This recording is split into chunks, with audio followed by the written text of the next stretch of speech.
This is a production of PBS Charlotte. Charlotte sends its proposal in hopes of landing Amazon's second headquarters. Plus, Kenny Smith takes aim at Vi Lyles as early voting gets underway. And North Carolina Governor Roy Cooper proposes a settlement in the transgender bathroom lawsuit. Those topics and more next on Off the Record.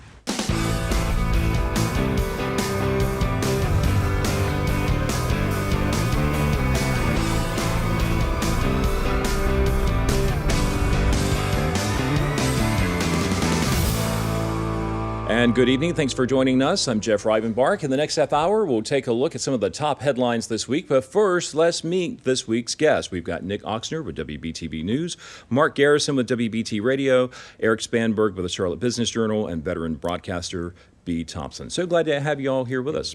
Good to be here. Well, you know, Thursday was the deadline day for cities hoping to be picked by Amazon for the location of the company's second headquarters. Now, Charlotte sent a custom-made wood box containing its proposal and the 22 sites that Amazon could potentially build here in Charlotte. Now, there's lots at stake. There's 50,000 jobs and $5 billion in investment. Ronnie Bryant is with the Charlotte Regional Partnership, and he says Charlotte's got a good chance of making the short list. What would you say? Well, I'd say, first of all, I wish we could just put some attention on this from a media standpoint. We really haven't talked about it much, but I guess that's what we're here to rectify tonight. As we were talking before the show, what is the short list? We don't even know how it's going to be whittled from the 100-plus cities to 50, 20, 10. We don't know when. I think it was Fast Company speculated that it would happen in January of 2018. So we have all kinds of questions about this. I think one of the few things that we know is that Newark, New Jersey is willing to fork over $7 billion for this project. So, I expect it's going to be and it might take that much to get a company to move to New Jersey. It's going to be full of speculation. New Jersey for $7 billion. I have to wonder about two things. The first thing that Eric mentioned was, the coverage. Folks, I really believe that thing of they have their short list. They've had it for quite some time. But by keeping it out there and pushing it out that all of these cities and regions will be considered, Amazon's name stays at the top of anybody's search list. It stays at the top for these cities. Now, the other concern that I would have as a citizen is how much more money are companies going to ask states for each and every time? And it has become a snowball. We know it here in North Carolina. Now, there are those who say the tax portion of it may not be as much as folks think that they're giving back. But if you set that precedent, and we've talked about this before, if you set that precedent, every company that wants to come to your region or your state is going to say, I want the same deal or better before I will come. And I think one thing that's going on, you hear people talking about this is, look, companies like Amazon, chances are they're not going to Tulsa, Oklahoma.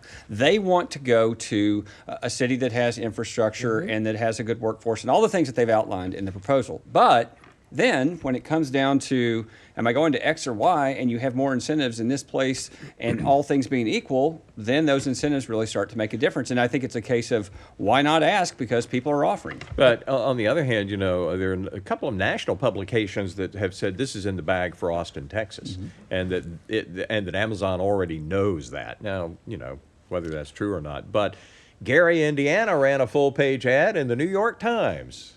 Gary, Indiana. It makes me think of and there's a little town in Georgia that said, we'll change our name to Amazon. That's right. Well, let's talk a little bit about the proposal we sent this week. We know there were 40-some notable people, dignitaries in Charlotte, that sent letters, some of which were Hugh McCall and Michael Jordan. How much value, how much power is that in trying to push our proposal through?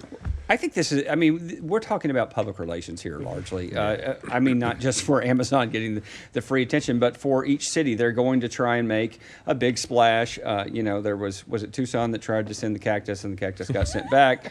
At least we didn't make that mistake in Charlotte. But, I think that's just sort of window dressing. The big pieces are, the real estate, the airport, the access to qualified workers. And by the way, what are you going to do for me in terms of incentives? Remember, we had a story in the past week that over the past decade, Amazon has gotten $1.2 billion worth of incentives for various fulfillment centers and warehouses. So it's not like they're going to look away and say, oh, yeah, we don't need that piece. They want that piece too, but they've got to have those first factors I outlined. But I think I get the sense that Charlotte really can check a lot of the boxes. Yes. Yeah. I mean, big airport, great highways, Yeah. great universities, and so I think. And by the way, here's Hugh McCall talking about all of this stuff. You know, that's every what- town's got it. I You think gotta Hugh have it McCall's too. phone calls are probably more of an ace in the hole than the wooden box. Well, that's yeah, the yeah, nuance yes. for this. Yeah. If all things are equal, if you have several sites and everything is equal, every city is going to pwn up their big name people to contact them, write a letter, do something. If the ace in the hole for us would be Hugh McCall, because if we're a financial center and this man is involved in finance, not just here, but around the nation and around the world, that may be Charlotte's best ace in the hole. It may not be getting a letter from Jordan.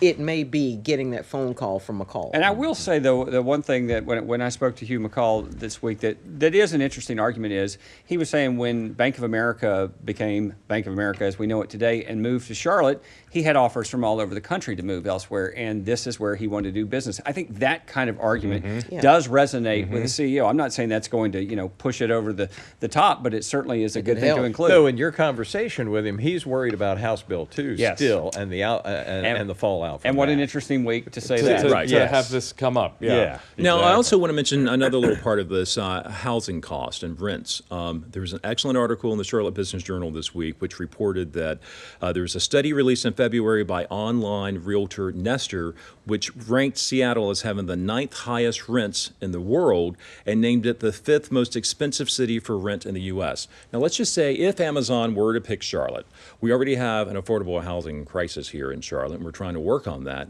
What does that mean for the rest of us who are not making the six figures that are expected to be made by those folks who get hired by Amazon? Well, I'm not sure that it's the affordable housing as we think of it for people at the lowest rung that are struggling the most. I think it's gentrification for kind of middle income people, because then you start, and I'm not saying it's good, I'm just saying I think that's the market that's really affected. And obviously, if you move 50,000 people into any city, and particularly one the size of Charlotte, yeah, it's going to have an impact on real estate prices. I don't think there's any doubt about that. The sword of development cuts on both sides. You're bringing in a lot of jobs, you're bringing in money, you're bringing in development. But for people who are already here, and it is that middle class, I've said it before, and I truly believe this. We're pushing people who make less than $50,000 out of Mecklenburg County. As you get more development that is centered around Charlotte, you're going to push them past Mecklenburg, Gaston, and they'll be almost in the foothills because they're not going to be able to afford housing around here. Keep in mind that a lot of people who live in large urban areas, who work in New York, may live in Connecticut. So some people are used to long commutes. So that means that development would go out around Mecklenburg County to, say, 11 counties around. So where are the people who don't have money? They're going to have the jobs like, I heard one report that said, look at the number of restaurant cooks that are going to be needed, the number of chefs that would be needed, the number of maids who will be in hotels and everything. Wonderful. Where are they going to live? Well, not only How you that, gonna get I 'em want to in? mention real quickly, this also cuts into our transit and transportation debate, because we're already seeing this Yeah. with people at the lowest rungs of employment. They're already being forced farther out, and the transit system is not extensive enough Well, to it's not get keeping them up with it. right. Yeah. It can't get them to work quickly enough. Even if you're using the bus system, it's a 90-minute if you transfer Even if average. if you're on commute, Cats so. and you're coming Yeah. out of Rock Hill, or you're coming out of Kannapolis and Concord, or you're trying to come into the city, until they get light rail to where it's going all the way into Gaston County, it's going into Union County, it's going into Cabarrus. But that's not even on the that's not drawing even board. on the plan. I mean, it's great that we have light rail opening up next year to University City, but it almost seems like we need to have a multi-pronged approach Yeah. to go to And all that's these the debate we're People having. keep Yeah. talking about it, but a lot of folks with blinders on who don't understand the massive transportation need that we have in this community. Well, we're going to pivot a little bit and talk about another big story. Many of you who live in Charlotte probably received your voter guide in the mail this week, and early voting started on Thursday, and that's the same day the North Carolina Values Coalition held a press conference in Uptown Charlotte outside the Government Center to endorse candidates for City Council and the mayor's race. Now, Eric, I know you spoke with the executive director, Tammy Fitzgerald, and she pretty much said that Mayor Jennifer Roberts' extreme liberal agenda was the primary reason why their group is a little bit more vocal this time around. What were Yeah, some of so I think everyone at this table is very familiar with this group. They're based in Raleigh. They're technically nonpartisan, but they lean very much to the right, conservative group. They were very vocal about House Bill 2, supporting it. And so they have plenty of differences with Mayor Roberts. And they're coming into Charlotte really to try and make a splash, I think, I don't think they're really believing that they're going to sweep all these races. I mean, Charlotte is a largely Democratic city in terms of voters, but they can get a lot of attention. They can maybe help some candidates, and they can raise money and raise their profile. But I don't know if you're in Charlotte. I'm a Charlotte voter. I don't know how much an endorsement from the Values Coalition Yes. helps. Right. In fact, I think if I'm a Kenny Smith, I'm trying to run citywide, and I need to appeal to some of the folks in the middle. I don't know that I want my face on the top of their palm. And pie. Kenny Smith was not there. He's running from them. I But, mean, it sure looks like he's running. From I tried to contact. I have not been able to speak to him yet. He was not there, and I think that's interesting. When Well, you're getting Kenny this has kind a of problem of running from reporters too. Well, I think this if is you want more to book him for an strategic. interview, good luck. It's more strategic on that organization's part that they are in the Charlotte market. This is where they could raise some money and think they can make a difference. Now, Kenny Smith may not want to tag them with him. He doesn't necessarily want them to be the major backers that people see for him, but they're in the Charlotte market. This is the largest market in the state, as opposed to being on the east side of the state, and people here who are movers and shakers and who have money would not have heard as much about them. I So want now to this mention makes two an things inroad. real quick, Jeff. One is that the basic part of their pitch is that 15-20% of people vote in a typical off-year election, and their whole idea is that if you mobilize that And that's true, that especially in a low non-voting turnout majority, election. that maybe that will swing it in terms of Republicans. The second thing is, if you look at their ads and everything they've done so far, they are literally saying Vi Lyles is Jennifer Roberts, yeah. So that is, in essence, doing a lot of the work for Kenny Smith in terms of trying to put those two together. Very tough argument to make, but that's, I think, Yeah. when you planned to run against Jennifer Roberts, and Jennifer Roberts is not your opponent, you're Then you're stuck wrong. home. And with that. you've You're got to exactly pivot. right. Let's- But at the let's- same time, it means that the local electorate needs to, as a song says, stay woke. Understand there are machinations that are going on that are from outside of this market to influence your vote. Well, it's no secret that Charlotte leans more Democrat than Republican. I want to take a look at some of the information that the Charlotte Business Journal broke down the numbers this week on Charlotte voters. Now, if you look at this, we've got 551,000 registered voters in Charlotte. 263,000 are Democrats. 168,000 rather, unaffiliated. 117,000 are Republican. 3,100 are Libertarians. So my question for you is, what does the Republican Party need to do right now to mobilize folks to get out to the poll? Because we know usually turnout is very low on these off years. Well, there's not a flamethrower issue right now that No. would mobilize people.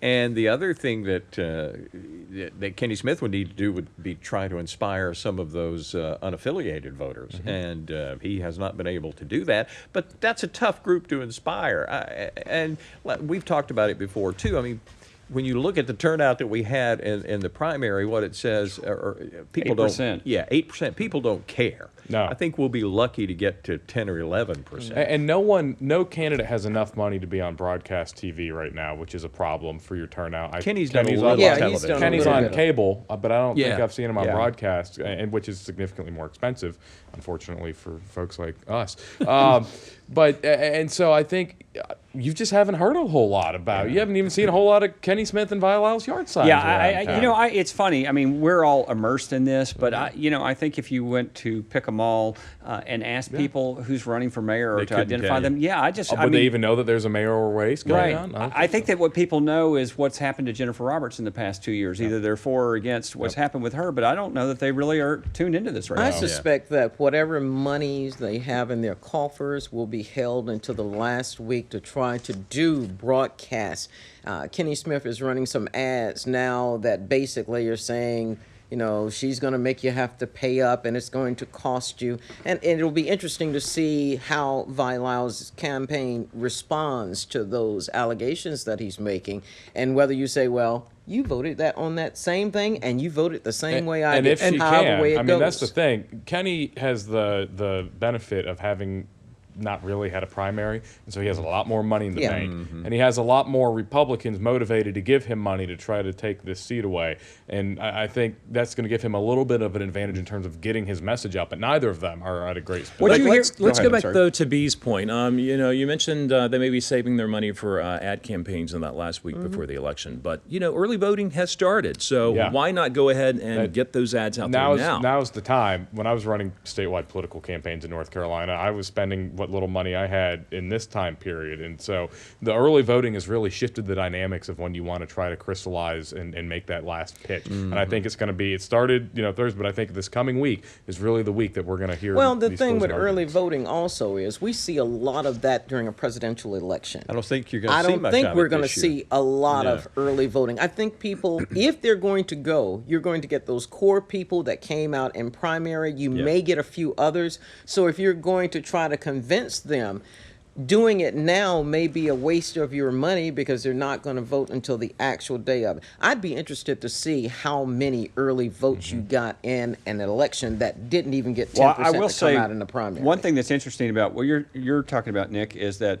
when you look at the primary, for example, those early voting numbers when they came in, the ratios didn't change. No. In other words, so And that's why you got to lock in. right, it sets the tone. I Yeah. think a lot of times if you look historically in Charlotte. Your highly motivated voters are going to vote early. There may be 10 of them, but they're the ones. Right. They're the right. ones And that'll if you vote can early. capture those highly motivated voters to go to the polls and pull your lever, you're really giving yourself a base for success. Well, what I find interesting is that the Democratic base, and again, I have to refer back to Jim Morrill's story a couple of weeks ago, which was great, and they broke it down and looked at who was voting, who came out. Black women came out and voted and had a major majority of those who were voting in the Democratic primary, and that those Well, that's are the, who those are the will party vote this faithful, time too. and that's who's going to come Absolutely. out. Let's talk real quickly though about a little bit of the mudslinging that went on this week. Kenny Smith did, according to Jim Morrill with the Charlotte Observer, in one of Kenny Smith's digital ads on Facebook, he accuses Vi Lyles of a conflict of interest when she voted to award city contracts to a company in which her son works for. Now, both the city attorney and Vi Lyles said, "Wait a minute." She hasn't done anything illegal or unethical. What do you think of this? And do you think there will be a backfire effect on Kenny Smith for trying to stir up something? No, first of all, if people aren't paying attention, they're not paying attention. So it's not a particularly compelling grenade to get interest up in the community. But it raises a question. Vi needs to stop trying to hide behind the city attorney because it's not clear when she asked this, after the ad came out or before the vote, and it looks bad regardless. It does look bad. There are a lot of things that I do stories on that are perfectly legal, and we'll tell the audience it's perfectly legal. Doesn't they mean look bad. doesn't Right. mean it's right, and doesn't mean Yes. it looks good. And I mean, you have a case that's built on some good reporting from one of our colleagues, in the media here. That was a fair story and a fair question to ask. And if I were Kenny Smith, I'd be making sure people know about that as much as possible. Let's talk a little bit about the CMS bonds. Now, another big item on the ballot are those CMS bonds. I think it's almost, $1 billion. Another thing no one in this town knows about, but Right. Now, earlier this week on Charlotte Talks, Mike Collins actually had Mecklenburg County Commissioner Jim Puckett talking about the bonds. And he said, there's probably likely going to be a backlash effect here because a lot of folks that live in the northern part of Mecklenburg County feel like they're not getting a piece of the pie with this bond package. Now, he also had former Superintendent Ann Clark on the show, and she said, wait a minute, residents in North Mecklenburg shouldn't be terribly upset, now I'm paraphrasing, because they've gotten their fair shake of bonds in the past. So what do you say to that? I mean, do you think... I say you're still stuck with the toll. No, I'm kidding. Okay, I'm going to raise my hand. toll road. Yeah, I'm going to raise my hand on this Go one ahead. because last week when we were talking and I made the statement of we don't know if there is a high-profile person that's helping the past bonds. Well, yes, we do. Arthur Griffin, who is a former school board member, because I got a chance to talk with him. I wanted more information. They provided it for me. And one of the things that Mr. Puckett, I listened to that interview with he and Ann Clark, and he talked about the North End being shut out. Go back to the 2010 bonds. The North End did get a lot out of that 2010 bond, including the schools. They got a new high school in the North End and upgrades to other schools, I think a middle school as well. And he also, during that interview, talked about, District 2 is getting all of this and West Charlotte's getting all of this. What he didn't say was a new high school, yeah, but it's going into the Palisades down in the south part of the city, off 49 before you get to the Buster Boyd Bridge. And the whole thing about West Charlotte, I'm like, every year almost is we're going to get to you. We're going to get to you. And finally getting around to it, and he's saying, oh, well, they're doing at the last minute, threw all that in for West Charlotte. Well, part of that with West Charlotte was about needing the improvements we're going to get to you that hadn't gotten there. And the concern from the West Charlotte Alumni Association that they didn't want West Charlotte to have happen to them what happened to Second Ward. You shut us down, you're going to fix it, but you never bring it back. Well, so what they're doing now is to say, the kids can still be there. There's enough land we can build onto it. But I think as a public, you better pay attention to this because these bonds being so much, they needed $2 million. They're only putting 900 some million, 922 2 million. billion, Yeah. but they are only putting 900 some million on there. How do you spread that out? And you cannot look at one part of the county and say, see, once again to the west side. They're buzzwords that I heard coming out of Puckett's mouth about these particular But bonds. they're effective buzzwords. I mean, look, Yes, that's there are the a lot of people in the northern end of the county sort of feel like they're the outhouse of the county right now. But I mean, they haven't looked at it's what been a they've gotten. They got a new successful strategy bathroom. for 'em. Absolutely. Right, it absolutely Years. And if you're Jim Puckett, this is a Oh, it great works. strategy to keep you in office because, as you say, the North Mecklenburg is frustrated. They I made the joke about, but they're furious, obviously, about the tolling. They're furious about the lack of commuter rail that's been promised to them for years and years, and they're now furious about not getting as much of this bond as they've gotten and in the past. and I wish I'd been there. They won't let me on WFAE, but I'd like to talk to Ann Clark and say, well, excuse me, why is it that you, when you put your list together originally, didn't put West Charlotte on there? The door had to be kicked down by West Side leaders to even consider that and shake up your bond package. So I'm not sure. Well, I will not She speak was on pretty this. disingenuous. Yes, and I will leave Miss Clark alone. Go on off, ride a horse into the far blue yonder, do whatever. But those who are interested in the school system should stay awake and pay attention to this. I know the North End may feel frustrated. Feel like the West Side now, don't you? Well, and but you did get some stuff in that 2010 bond, so now you've still got to spread this out. You've got a whole school system, and we need to pay attention to those who say take money from the public school system and help charter schools. No, strengthen what you've got. Well, and let's also remember that we've had two town councils up in North Mecklenburg and the Lake Norman Chamber of Commerce, Yeah. all opposing. But when you look historically at bond voting, I still think these bonds are very likely to pass, Oh, yeah. despite the unhappiness. And I think in that's North been the Mecklenburg. assumption really from CMS leaders and why we haven't seen a big public push is because they've all passed by such wide margins. Put it on the ballot, people are going to check yes. Okay, we got 4 minutes to go, and we got to get in this other topic real quickly. On Wednesday, North Carolina Governor Roy Cooper announced a proposed settlement of a federal lawsuit regarding transgender people's access to bathrooms. Now, under this agreement, transgender people would be allowed to use the restroom that corresponds with their gender identity, but only in bathrooms overseen by the executive branch. Many state offices in Raleigh, highway rest stops, and historic parks, just to name a few. Now, the governor also issued an executive order that would ban cabinet-level departments and agencies from discriminating on the basis of sexual orientation and gender identity. Do you think this is going to go very far? What do you think will happen? He sure stirred up the hornet's nest. Let me tell you how many calls I got yesterday from Republicans in Raleigh who are very unhappy about this. I mean, it is an interesting timing. This kind of came out of the blue. I see this as a make nice between Roy Cooper and HRC and Equality NC. I think the Cooper administration was a little unhappy that they got sued after McCrory left because they amended their lawsuit to specifically sue Roy Cooper after the compromise bill was passed. And I think this is a make nice. The Republicans are up in arms about it, and I think they're trying to stoke the fire again to get HB2 back in the news. And you saw yesterday, Phil Berger and Tim Moore immediately called this a betrayal, said the courts will quash it. I don't know what's ultimately going to result, but Nick's exactly right. Now we're back in the same fight that we spent much of the past year and a half that in. everyone wants to move on from. Yeah. And I look, if Roy Cooper thinks this is a way to make all of this go away and try to rehab the image of the state in the eyes of business leaders. Let's do it. What I don't understand is why some of the conservative Republicans and the Values Coalition, to bring this conversation full circle, are taking the bait, so to speak, and jumping right back in to start this fight that But clearly I think they want. It'll make guys like Jeff Bezos edgy. And speculation immediately began about whether the governor had taken this step to try and, make the path smoother to recruit a company and like I understand Amazon. there's another big economic development hanging in the Yes. wings, waiting on this. Yes. And, yeah. Well, on a little bit happier note, a much happier note, Thursday night, the North Carolina Music Hall of Fame in Kannapolis inducted 7 inductees, and 2 have roots right here in Charlotte. Now, Richard Spencer was born and raised in Wadesboro, and he got his start in Otis Redding's band and performed with the R&B group The Winstons. But Anthony Hamilton is from Charlotte, and he's a Grammy-winning R&B singer. He's performed for the Obamas and the White House, and even opened for Prince. And B, I think you actually know him very well. We're very proud of him. Anthony's mother and my brother's wife are sisters. So I've known him since he was a little boy and was a quiet little boy and grew up off of West Boulevard in the Reed Park area.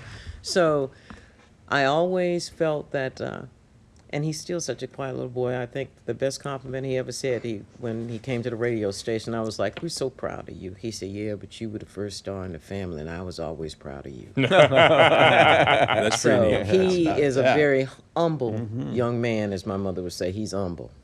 Well, that's about all the time we have for this week's show. Once again, I want to say thanks to our guest, Nick Oxner with WBTV News. We've got Mark Garrison with WBT Radio, Eric Spanberg with the Charlotte Business Journal, and veteran broadcaster B. Thompson.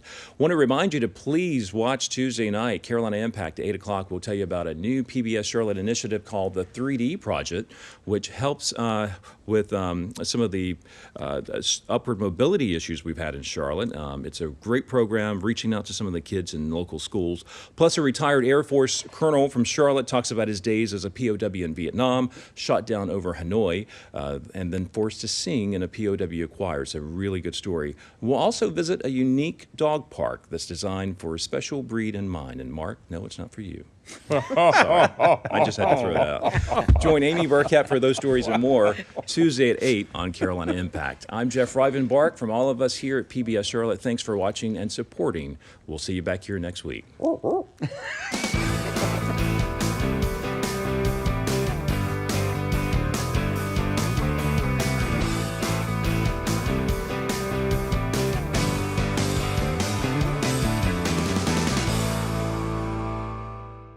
A production of PBS Charlotte.